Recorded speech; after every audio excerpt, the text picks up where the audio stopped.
Dan kita dikenal Allah usaha ini nikmat yang besar juga. Karena dengan usaha inilah Allah Subhanahu wa Ta'ala akan mengembalikan umat ini seperti kejayaan sebelumnya. Maka karena besarnya usaha ini, maka hadirin yang dimulai berta'ala besar juga ujian. Barang yang besar itu ujiannya besar. Kalau orang di marinir itu kalau mau ujian ambil baret, ini perang Surabaya yang berapa tampal. Ini perang, kalau kita baret, nggak tahu saya kok baretnya baret apa. Ya, pokoknya kalau itu ada baret itu, berarti dia ini sudah pernah nyebrang berenang dari Selat Surabaya sampai apa? Begitulah katanya dia mulia usaha begitu besarnya. Sehingga dia punya orang-orang yang mau membawanya dia harus orang besar-besar juga. Saya beri contoh mudah Pak. Misalkan orang itu mau jadi Kapolda. Kalau di Indonesia Timur ini bintangnya satu. Bintangnya apa? Atau kalau di daerah sini.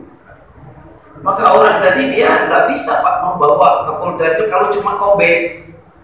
Maka dia dilatih, dipromosikan sampai dapat bintang supaya dia menduduki Kapolda.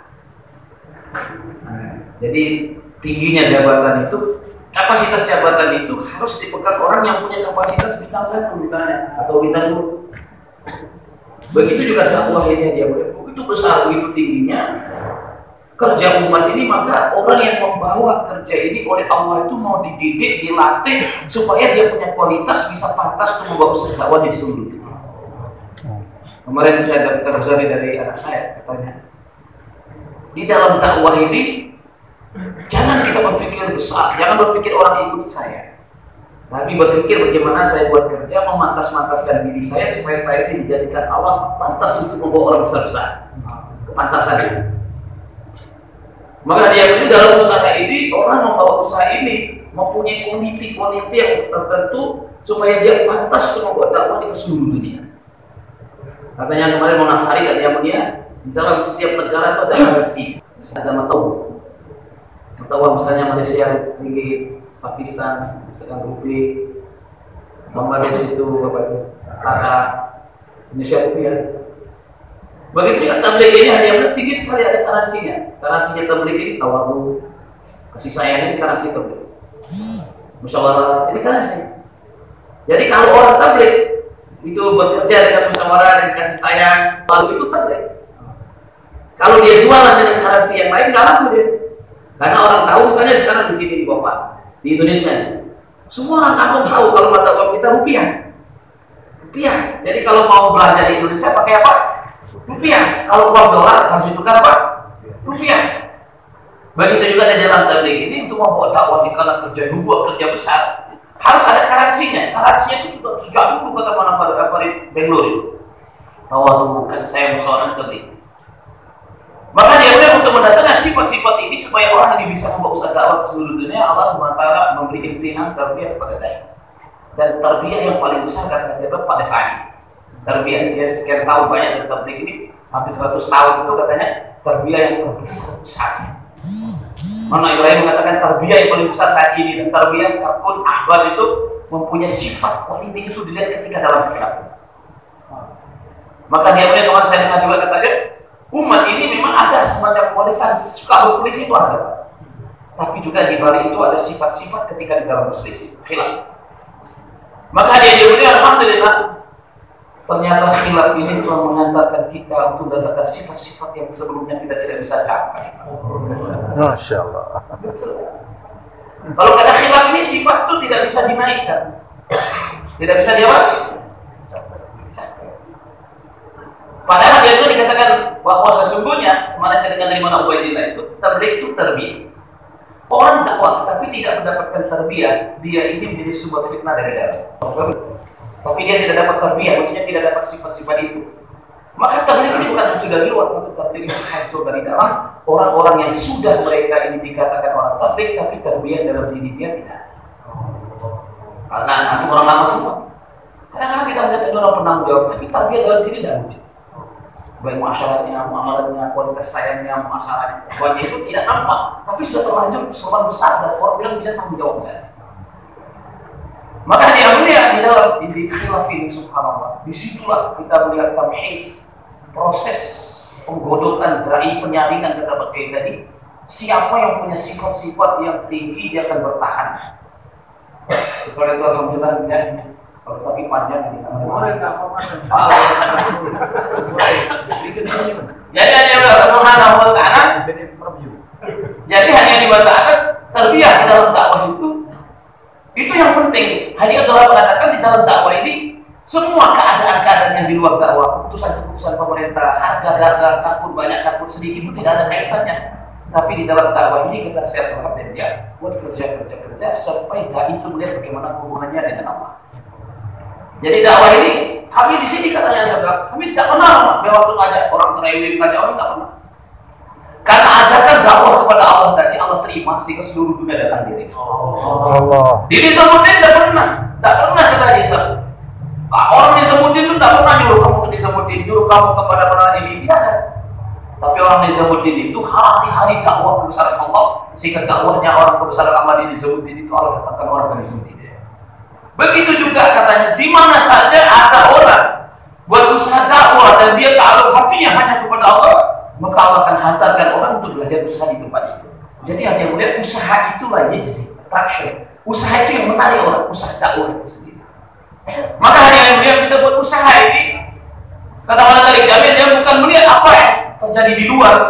Misalkan dia beri contoh begini, hari ini orang pergi ke negeri jauh, pergi jalan kaki, pergi setahun. Itu hakikatnya seperti orang dagang sama teringat.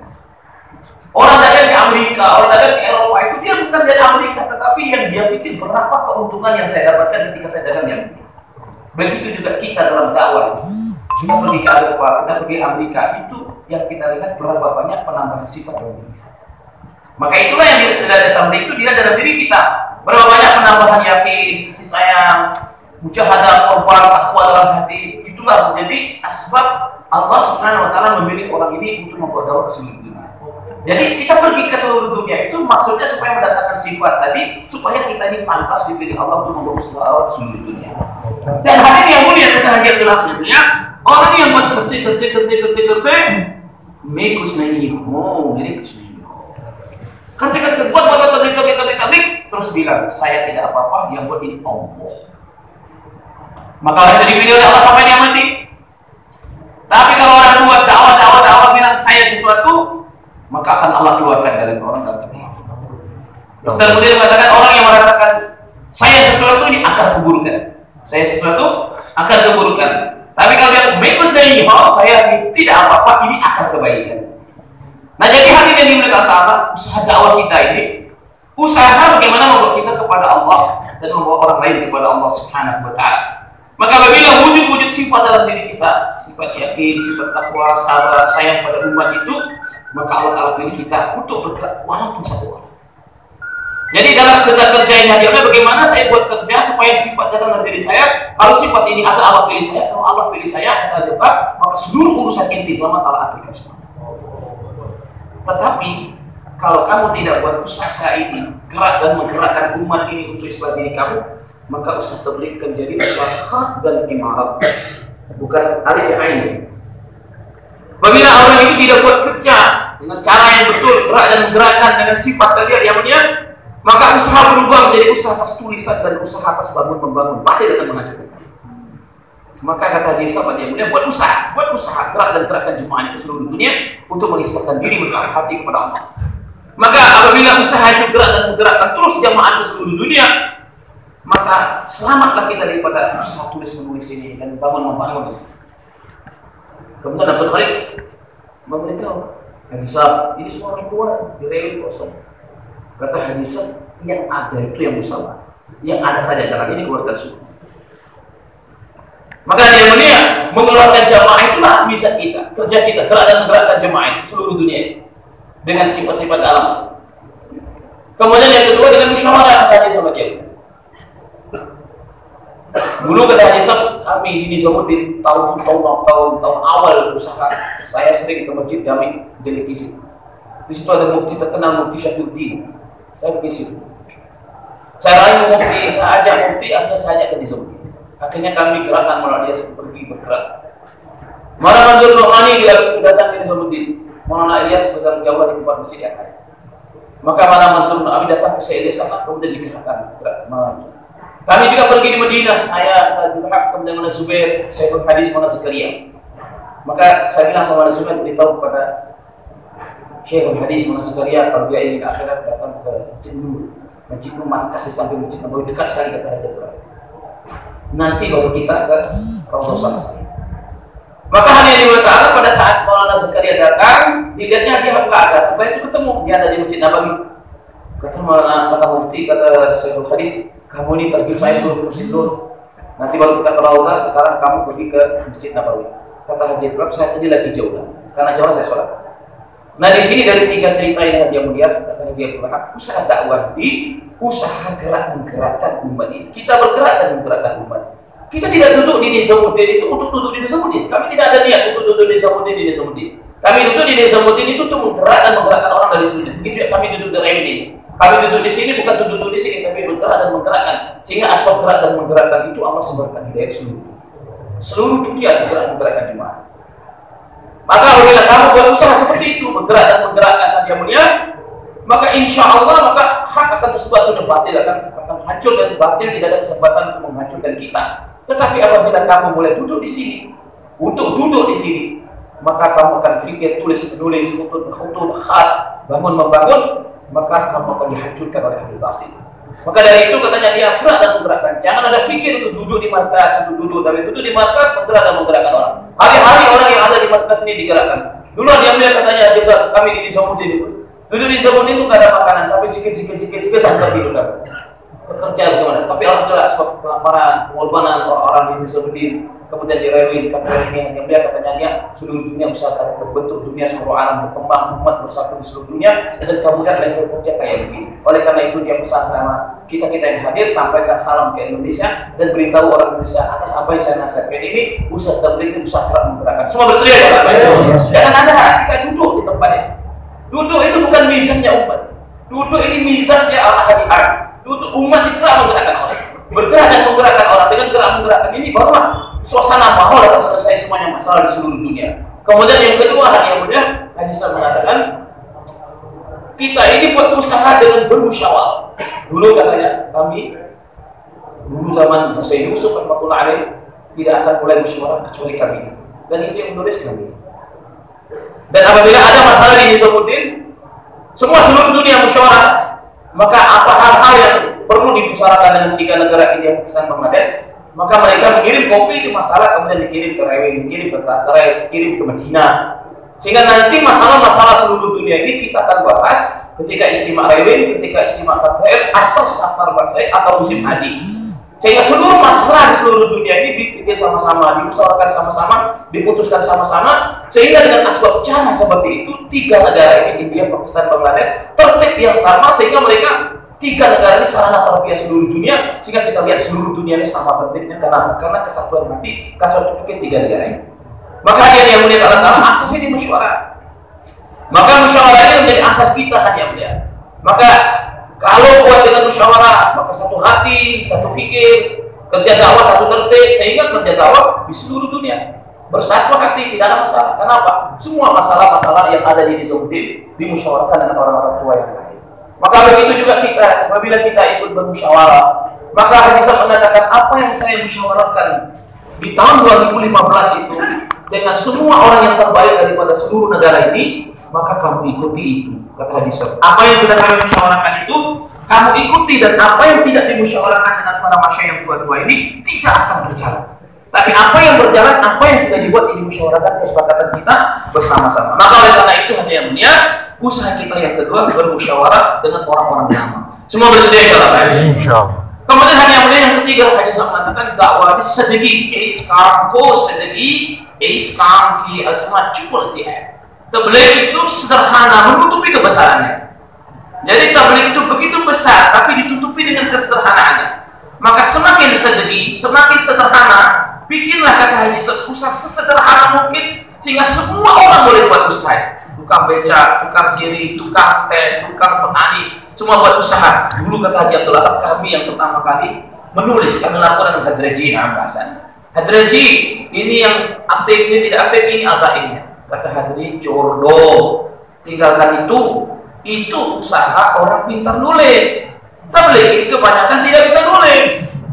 Jadi kalau kamu buat begitu nanti hanya tabligh itu hizib, kalau eksklusif hanya tertentu orang. Tapi kalau kamu buat usaha dengan sederhana, semua orang ambil bagian.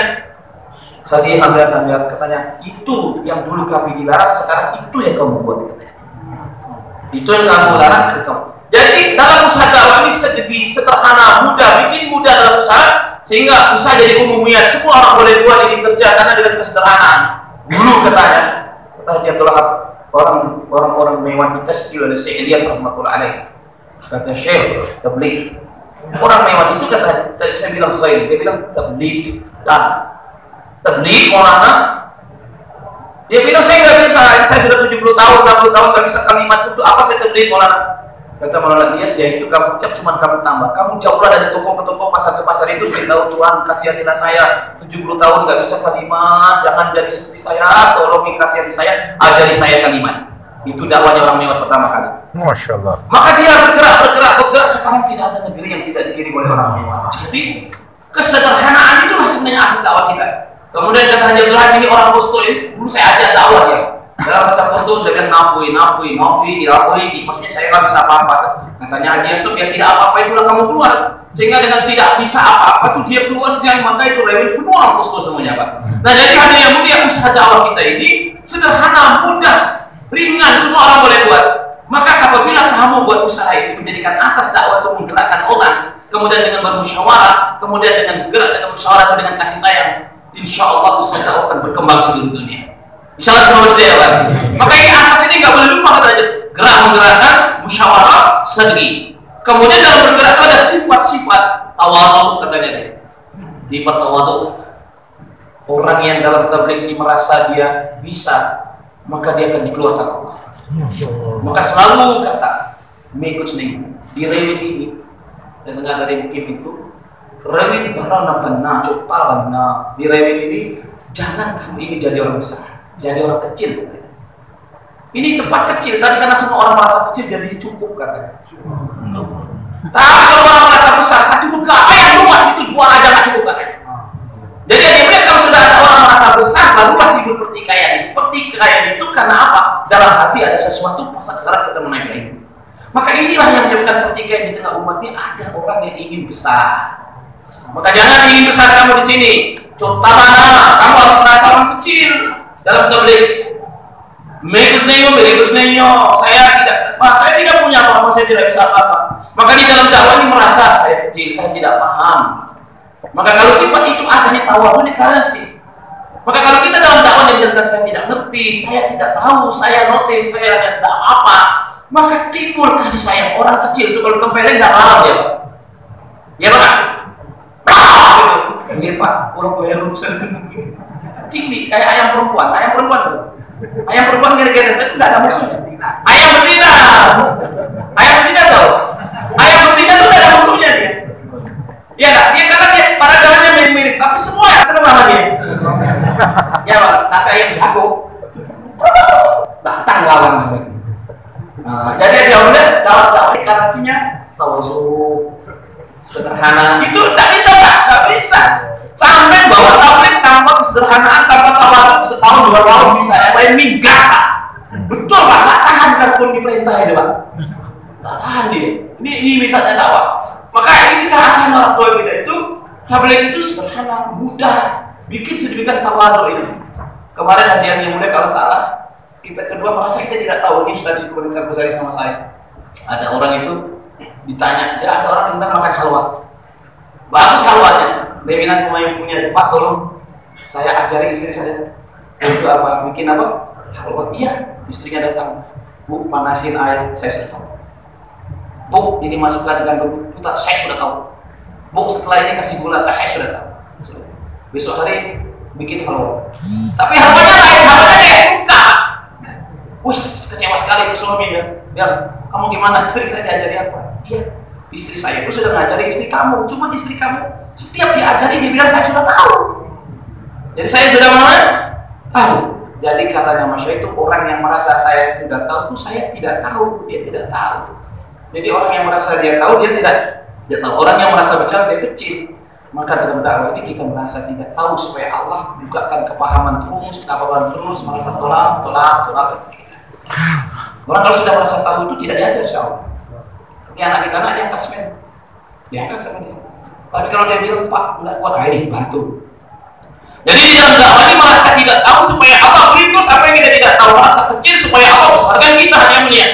Maka ini tahu, ini karena tidak istirahat. Tabligh itu ini sifat tabligh ini adalah tawadu dan selalu merasa tidak tahu sehingga selalu bermusyawarah dengan kawan-kawannya sehingga kerja satu hati, kerja satu pikir, semua orang ambil bagian. Maka ini tidak bisa diubah. Maka oleh karena itu hadirin mulia semua bersedia dalam apa ya? Dikerja. Maka bila kita bergerak terus menggerakkan jemaah, mahalah kita, halkan kita, provinsi negeri kita dengan sifat tawadu, dengan sifat merendahkan diri pada kawan-kawan kita sehingga semua orang itu bisa bersatu. Karena kalau orang itu merasa dia kecil, maka dia ingin menghargai orang lain. Kalau merasa kecil itu enak dan naik base ya kan? Orang yang merasa kecil itu enak, tapi sebenarnya orang banyak ya. Maka kita lihat tadi dalam dakwah ini, kita lihat mulai dari para masyayikh kita, mereka yang korban puluhan tahun, bahkan hampir 100 tahun, mereka bilang, saya tidak paham, tanya Haji Sob nanti kami musyawarah dulu dengan kawan-kawan saya. Ya bukan? Coba Bapak kalian ini benar-benar tanya itu dia tanya itu. Lama-lama tanya Haji Sob, ya kata Haji Sob, bawa agenda nanti kita musyawarah sama orang tua. Haji Sob yang 100 tahun itu masih ingin musyawarah dengan nenek. Pernah kata Haji Sob itu dulu saya pergi ke sana kemari, belum ada orang datang di Rewe ini. Maka akhirnya setelah saya buat usaha, banyak orang datang ke Rewe. Maka saya lihat orang yang datang di Rewe itu mereka berbuat baik pada saya, tapi saya yang berhajat pada musyawarah. Jadi hajat musyawarah itu musyawarah saya. Sehingga walaupun orang datang di Rewe, Haji Sob selalu bermusyawarah dengan orang-orang yang di sekitarnya, selalu mengajak berpikir. Semua bersedia salah. Maka dengan kita sifat tawadu, sifat kasih sayang. Kemudian yang ketiga saya dapat arahan dari Mufti Hisam sama Syekh Fadil. Kata Syekh Fadil, saya alhamdulillah Hisam ya, Hisam itu Mekah ya. Saya alhamdulillah alami taufik saya 10 tahun saya menuliskan tekad rejim.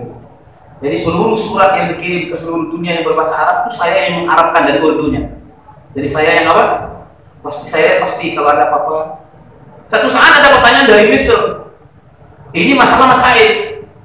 Kata Hadrati Imamul Hasan, ini masalah kirimkan ke Dioban. Nanti jawaban itu kirimkan ke Syekh Hisam. Nanti Syekh Hisam yang membahasakan Arab seluruh dunia. Itulah pekerjaan saya. Maka selama saya 10 tahun mengikuti Maulana Hadrati Imamul Hasan, setiap ada masalah-masalah yang ada dirujukkan ke ulama-ulama di India, terutama ulama Dioban. Nanti jawaban ulama Dioban itu saya kirim ke seluruh dunia. Maka sehingga selama yang saya lihat dengan mata saya, walaupun Hadrati itu sendiri dia alim, dia dapat memberikan jawaban atas apa yang ditanyakan. Tetapi Hadrati ini mengikuti pendahulunya Syekh Yusuf Rahmatullah Alaih, Syekh Ilyas Rahmatullah Alaih, karena Syekh Ilyas Rahmatullah Alaih tidak akan membuat satu kerja sebelum ditanyakan kepada mufti kepada itu. Tidak akan. Mungkin antum sudah dengar kemarin itu masalah bendera. Dia pikir dalam hadis, maka ditanyakan ke mufti Kebaitulah, katanya kurang munasib. Itu sama dibawa benderaannya tidak dibuat. Maka semuanya hanya melihat asbab daripada kerja dakwah tadi. Mereka selalu bertanya kepada para ulama sehingga seluruh ulama Hindustan itu mereka bersama Syekh Ilyas. Maka kata Mufti Hisam yang melihat Syekh Fadil, di dalam dakwah ini hendaklah kita mempunyai hubungan yang kuat dengan para ulama sehingga dakwah itu jadi amalan, sehingga semua orang boleh buat. Tapi ingat-ingat kata Mufti Hisam, kalau dakwah tabligh itu berjalan tanpa dirujukkan pada ulama, dia akan jadi hizib, jadi parti, jadi semacam kayak parti, bukan amalan. Maka tabligh akan merusak. Bukan lagi jadi amalan seperti sholat, zikir, baca Quran. Tabligh itu kan amalan, seperti sholat, bagaimana? Zikir. Kan kalau zikir kan siapa saja kan bisa tuh Pak. Sholat itu harusnya kepada siapa? Ya sholat pika, ini kan takrif, ta'araf, pokoknya sholat semua orang. Begitulah tabligh itu berbasis amalan seperti orang sholat. Dakwah itu kan amalan setiap orang Islam. Maka bila dakwah itu dirujukkan dengan ulama, maka ulama memberi arahan pada usaha sehingga tidak ada kesempatan syaitan akan masuk ke dalam usaha. Bahkan orang Ahmad Syaitan mengatakan karena dekatnya tabligh dengan ulama, tidak ada celah kita yang bisa masuk di dalam usaha. Kemudian kata mana Ahmad Syaitan, kalaulah orang meminta saya untuk mengeluarkan jalan Al-Quran, hadis, kisah sahabat atau kaum ulama yang muktabar, saya mampu mengeluarkan darinya itu, tapi itu bukan usaha kita. Tapi usaha kita usaha pengorbanan. Nah, jadi dia punya usaha dakwah ini tidak. Saya mengimbangi, saya itu supaya dia diawal oleh para ulama, sehingga dakwah itu menjadi amalan umat ini. Sehingga dakwah setiap orang ambil dakwah, setiap orang sholat, setiap orang zikir, setiap orang baca Quran, maka ulama memberi arahan sehingga dakwah tidak merujuk kepada menjadi gerakan separatis, gerakan eksklusif, sehingga nanti itu akan jadi. Maka dia bilang itulah yang terjadi. Kalau menurut Mufti Hisam, salah satu sebab pertikaian dalam buku yang diberi pada saya itu, salah satu sebab pertikaian daripada banyak pertikaian itu, yang tadi kalau nama Ibrahim, Syekh Abdul Wahab tadi karena ada niatnya dalam batin, yang selain itu, kalau menurut Mufti Hisam salah satu sebabnya pertikaian tabligh di dunia karena tabligh sudah menjauh dari ulama sehingga tabligh menjadi hizib, menjadi eksklusif, sehingga ada yang suka, ada yang tidak suka, dan orang yang mengambilnya hanya bagian orang tertentu. Maka dia berpesan pada kita, kamu dekati ulama yang ada di kampung kamu, berkhidmat pada mereka sehingga mereka bersama kamu, sehingga tabligh itu jadi amalan. Semua bersedia dalam hal ini. Kemudian satu lagi Pak, ini penting saya sampaikan ini, Mufti ketika tahun 78. Tahun 78 itu Makkah Madinah ada ahwal politik di dalam negara mereka, sehingga orang tidak boleh duduk dua orang. Duduk dua orang tangkap, duduk dua orang tangkap. Akhirnya kami mengirim surat kepada Hadraji Ahmad Hasan. Hadraji, bagaimana keadaan Makkah? Kata Hadraji, setelah diberikan ahwal tahun 78 itu di Makkah Madinah, Hadraji memberi nasihat pada kami dua perkara. Kalau dua perkara dijaga, dua perkara akan datang. Pertama, kata Hadraji, usul-usul dakwah yang sudah kita pelajari dari Syekh Yusuf, Syekh Ilyas, jangan dirubah. Jalankan kemampuan. Kemudian yang kedua, jangan bekerja sendiri-sendiri. Bermusyawarah satu dengan yang lain di antara sana, kemudian bermusyawarah dengan kami. Maka kata Mufti Hisam dengan asbab itu kedua perkara. Pekerja dakwah dijaga, kerja dakwah dijaga. Maka alhamdulillah tahun 78 sampai hari ini di Mekah, di Madinah, walaupun kita tidak punya markas, tapi jemaah Mekah Madinah keluar seluruh dunia. Dan seluruhnya masuk di Mekah Madinah.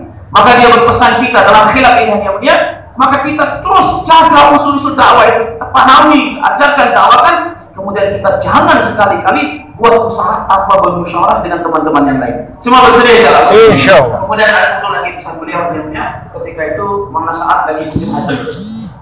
Dan itu tidak biasanya, tidak namanya bisa tapi dengan keluarga. Maka kata Mufti Hisam, Syekh Adil, kami ini jadi rujukan orang. Bagaimana kami? Maka akhirnya dia telepon ke Haji Abdul Wahab. Kata Haji Abdul Wahab, saya pernah diberitahu secara sir oleh Ahmad Hasan. Kalau kamu melihat seseorang yang wibawa yang kamu khawatirkan sesuatu kepada dia, maka kamu doakan hidayah, doakan kebaikan buat dia. Maka kami pun juga begitu.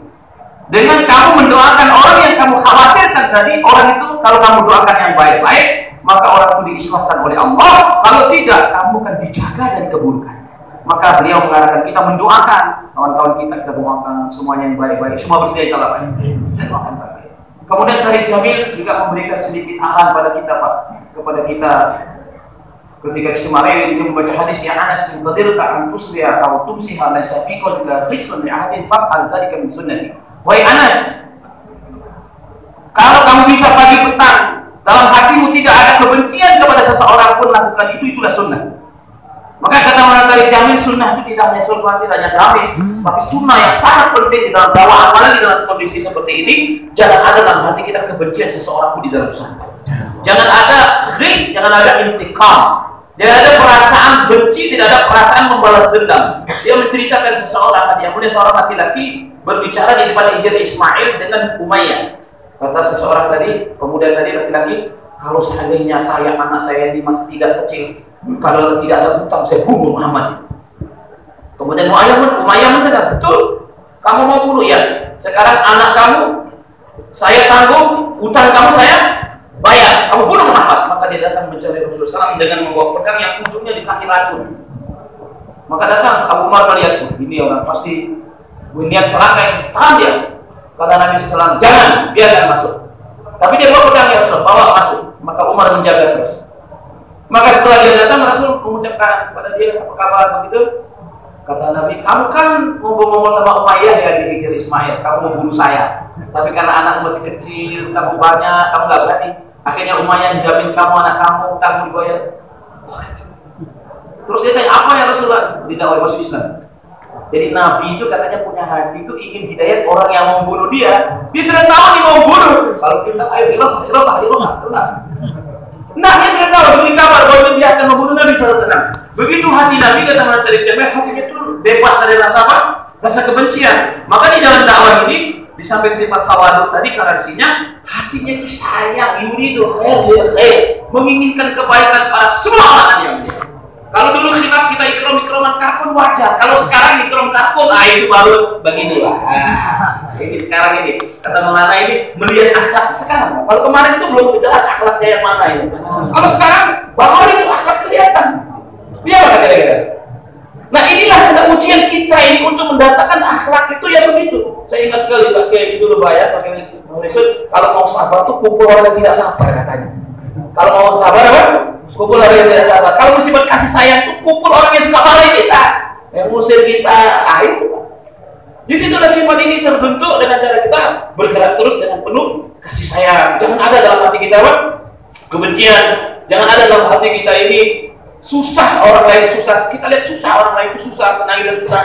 Maka sifat inilah yang harus dibawa di dalam dakwah ke seluruh dunia. Maka kita bergerak dengan musyawarah, bergerak dengan kasih sayang, bergerak dengan hati yang lapang. Pokoknya seluruh dunia ini kita inginkan hidayah semua orang. Maka hadirin yang mulia, di situ nanti Allah akan menampakkan yang hak dan batil. Allah Taala melihatkan itu kebenaran di seluruh alam. Maka dari itu hadirin yang dimuliakan Allah Subhanahu wa taala, kita semua berdiri ya, Pak. Satu lagi Pak, ini penting sekali Pak, banyak sekali satu. Satu cuma satu tapi 10 satu. Orang Ramadan, waktu itu dia masuk di ruangan kita, di Pak Mesri, saya semua. Mana Ramadan kita di Hindustan ada ulama besar busuk luar ya Allah terkenal. Amalannya itu gampang, ngasih makan orang. Ngasih makan apa? Tiap hari ngasih makan orang.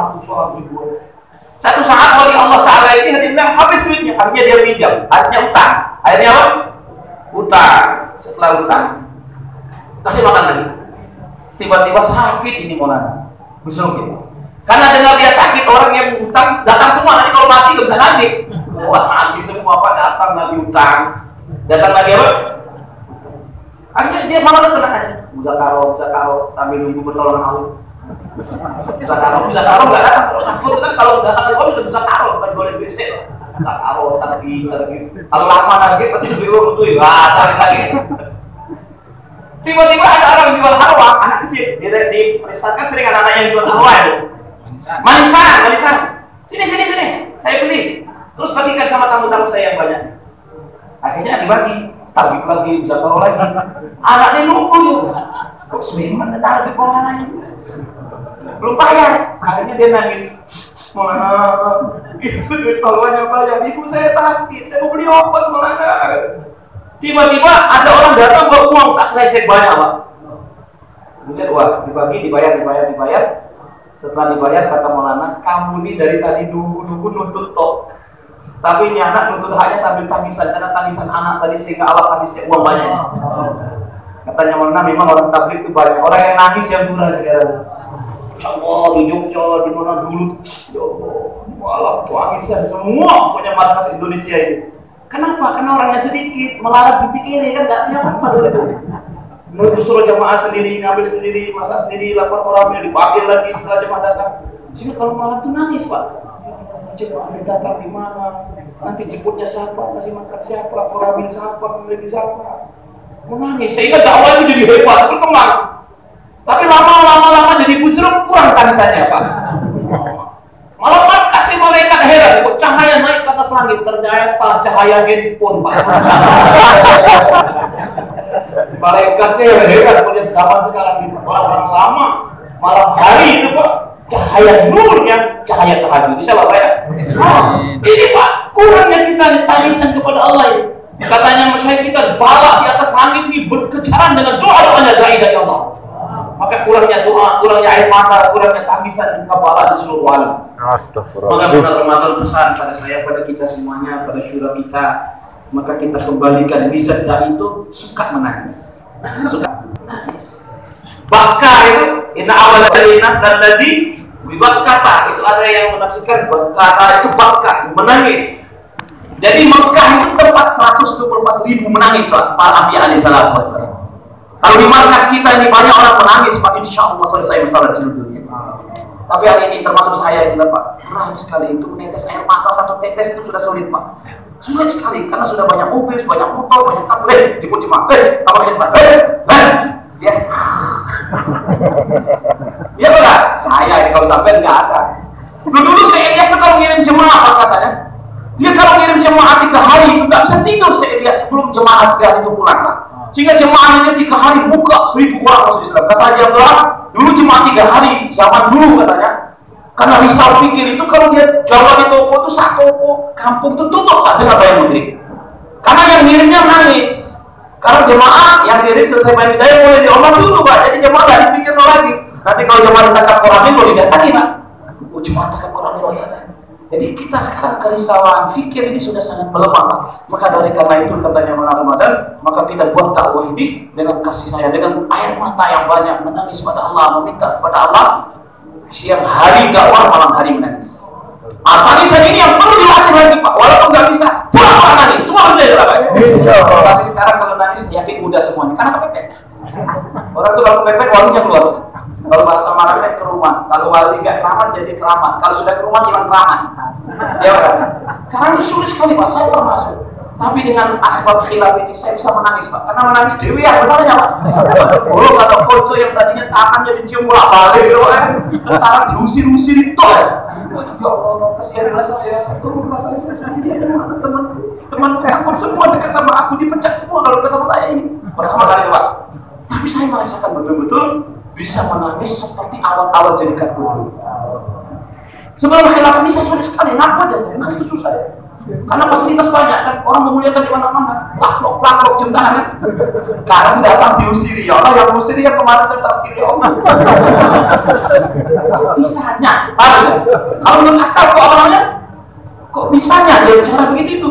Maaf Ustaz, saya dengar antum sudah tidak lagi ke disebutin, jadi tidak boleh masalah, tidak boleh bayar di sini. Saya betul hati mulai bisa menangis. Jadi orang itu kalau sudah sendirian, tidak ada fasilitas baru sana. Baru sananya. Maka alhamdulillah di dunia dengan ada khilaf ini kita sedih. Tapi di satu sisi itu khilaf ini membawa peningkatan kagum lama itu kepada tangisan tadi, Pak. Tangisan karena siapapun orangnya sekarang kalau keluar ke daerah tidak jelas diterima atau ditolak. Siapapun orangnya, ya. Mau ke daerah ada terima orangnya mau mati. Akhirnya hati itu mulai namanya doa, mulai sholat, mulai minta tolong ya Allah, lemahnya kami, dosa kami, ya Allah, karena dosa kami, ya Allah, tolonglah kami bukakan hati kawan-kawan kami, ya Allah, untuk menerima kami, ya Allah. Kalau mereka menolak, kuatkan hati kami, ya Allah. Jadi bisa mengamalkan kelemahan kepada Allah ya. Kenapa? Karena di mana Allah kuat. Maka alhamdulillah dia melihat dengan asbab kita banyak menangis itu nanti Allah akan berikan jalan. Semua bersedia jalan ya. Ini aran-aran ini Pak. Saya minta Pak, diulang sedikit Pak. 5 menit aja nanti baru kita ke pusat di Jawa Timur. Boleh dong kan? Boleh lah, 5 menit juga dulu ketika supaya nanti sampai pulang dibawa hadiah ini kepada istri masing-masing. Boleh Pak, cepat 5 menit aja Pak. Ya, sekedar kita mata ini sih. Oh, ini Pak, ini. Mata ini sih. Oh,